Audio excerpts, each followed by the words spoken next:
Tom and Jerry ice cream যুদ্ধ। গ্রীষ্মের তীব্র গরমে একদিন টম ঠান্ডা কিছু খাওয়ার জন্য বাড়ির ফ্রিজ খুলল।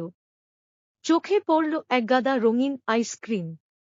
চোখ চকচক করে উঠল তার। কিন্তু ঠিক তখনই ঝপ, একটা ছোট্ট ছায়া আইসক্রিমের দিকে ছুটে এসে একটাকে মুখে পুরে দিল। কে? জেরি। টম চিৎকার করে উঠল, এই ইঁদুরটা আবার আইসক্রিম চুরি করল। শুরু হলো তুমুল ধাওয়াপাল্টা ধাওয়া। টম হাত বাড়াল, জেরি ফস করে পিছলে গেল একটা স্লিপার দিয়ে। টম কাঁপতে কাঁপতে একটা বালতিতে পড়ল, বালতিতে ছিল ঠান্ডা পানি। জেরি হেসে গড়াগড়ি। পরের দিন টম ঠিক করল এবার জেরিকে ধরবেই। সে বানাল এক বিশাল আইসক্রিম ট্র্যাপ, একটা নকল আইসক্রিমের নিচে লুকিয়ে রাখা একটা খাঁচা।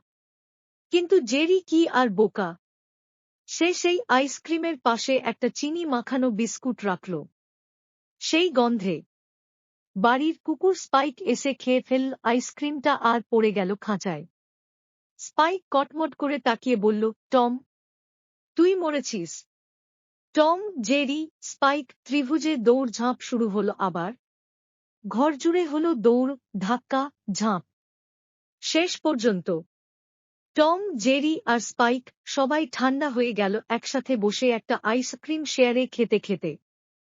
জেরি হেসে বলল, আইসক্রিম ভাগ করে খাওয়াই সবচেয়ে মজা। বন্ধুদের সঙ্গে ভাগ করে খাওয়ার আনন্দ দুষ্টুমি থেকেও বড় হয়।